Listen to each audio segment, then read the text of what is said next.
Hello everyone, my name is Judy Tanier, and in today's video I will be explaining how I budget my second paycheck of February while paying off debt and working towards my $30,000 savings goal for the year. So if you are interested in videos based around finance, fashion, and lifestyle, just keep watching.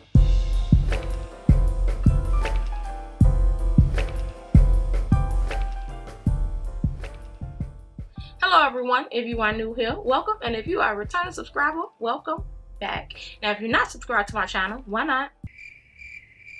Go ahead and press that subscribe button and press that notification bell so that you are notified every time I post a new video. Now like I said in the intro, I will be showing you all how I am budgeting my second paycheck of February while paying off debt and working towards my $30,000 savings goal. If you're new here, let me go ahead and provide you with a little bit of context. I am a six-figure salary employee, so I make a salary plus overtime. I've been on my job now for the past 15 years, and I work in emergency response. All right, now that we got that out the way, let's go ahead and get right into this video. This is the budget book that I use. It is the Clever Fox Budget Planner and Bill Organizer. So it comes illustrated with 12 different sections for every month of the year. It doesn't come with any of the dates or anything, so you have to fill all of that in. And with the stickers and user manual, so it's user friendly, and I kind of like writing everything down versus using a spreadsheet, because if I see it in black and white, then for me it's a little bit more permanent when I write things down. It's easy for me to remember the numbers. So yeah, so this is what I'm using. I'm going to link it down below. I'm going to list all of the numbers here so that you guys can keep up with what it is that I am doing. So, all right, y'all, so let's go ahead and get right into this video. So I showed you all the budget book that I use. I'm gonna go ahead and leave that link in my description box so that you guys can check it out on Amazon if you like it, but if not, pen and paper will do just fine too. If you see me looking down, that's what I'm looking at. So last paycheck was February the 1st, is now my February the 16th paycheck. This is the check that we're now discussing. My February the 1st check was a total of $2,866.72.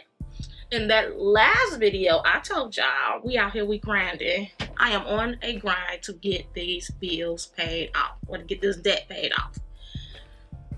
This week's income, or February the 15th paycheck, drum roll please,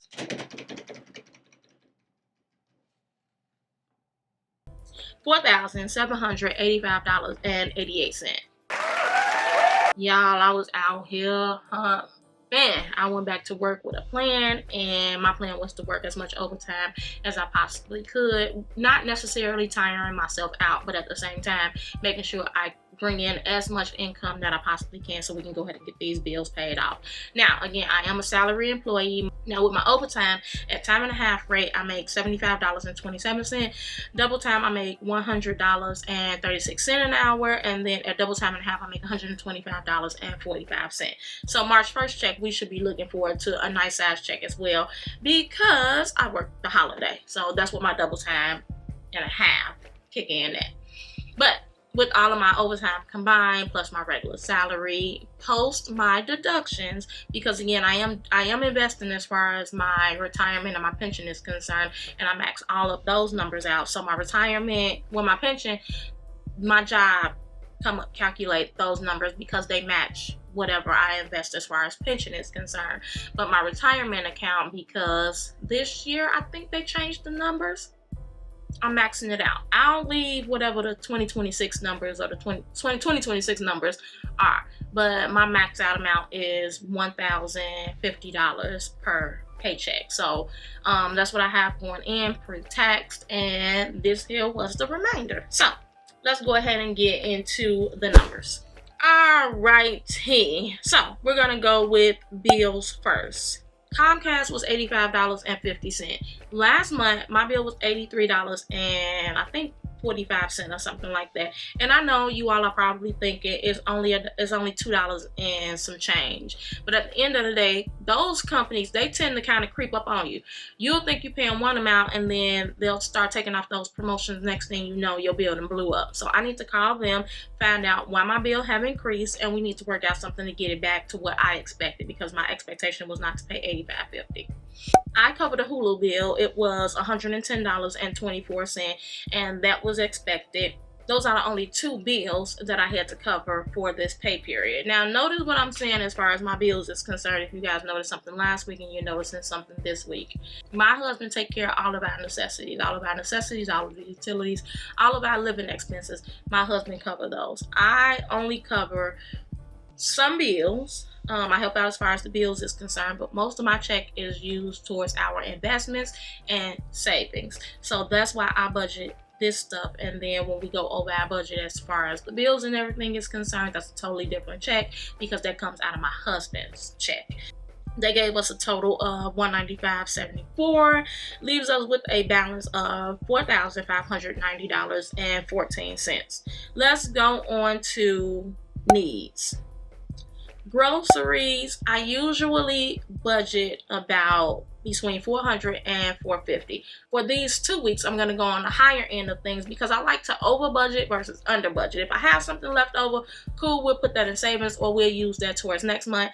But if not, then we just, at least we have the money there. So $450 is a safe number for us. The next category is transportation and gas. I budgeted $250 this pay period. Usually I budget about $150, $150. Me and my husband, we do one fill up, the other fill up. We share a car. He drive us to work. He drive us home from work. We both work the same shift, different jobs, same shift. So it kind of works. But I budgeted $250 this check because we have to get an oil change, and I am responsible for all the oil changes or paying for all like the car maintenance and such things like that. So the oil change, I'm expecting it should cost $150. During the time of this filming, we've already gotten it done, and it was $139. So we saved $11, but I did budget $150. Toiletries. When I say toiletries, I mean all of our household goods. Toilet paper, paper towel, soap, deodorant, all of our, what we call a toilet paper fund. I need some new hair products, and my hair products can be a little bit pricey. So we're going to go ahead and budget $150 for toiletries. I think in the last video, I explained to you all that during the month of January and February, I tend to spend a lot of money. And y'all, I did it again. I went over budget. I am going to post a video on how to jump back, or how to, I'm going to try to title it a little bit better than that, but basically, how do you jump back when you under budget? When you actually had to put something on a credit card. Well, I didn't have to. I didn't have to. I just wanted to. Around February, which was February the 1st check, I did not budget for my birthday expenses. We went to the Ritz-Carlton, and y'all, that accommodation was so good. My husband, he paid for the first 2 days. The accommodation was so good. I was like, I'll cover an additional day because I wanted to stay. So I ended up covering an additional day in addition to like all of those other birthday things that I wanted. We was downtown. We was living in the moment. So I backslid. My last week when we paid the Southwest card, it was $4,756.70. I paid a balance. Well, I made a payment of $760. Y'all, why is that card right back up to, let me see. That card had gotten right back up to, when I'm going to leave everything over here. That card, after making a payment, that would have left me with a balance of around like $4,000. Y'all, why that card got right back up to $4,723?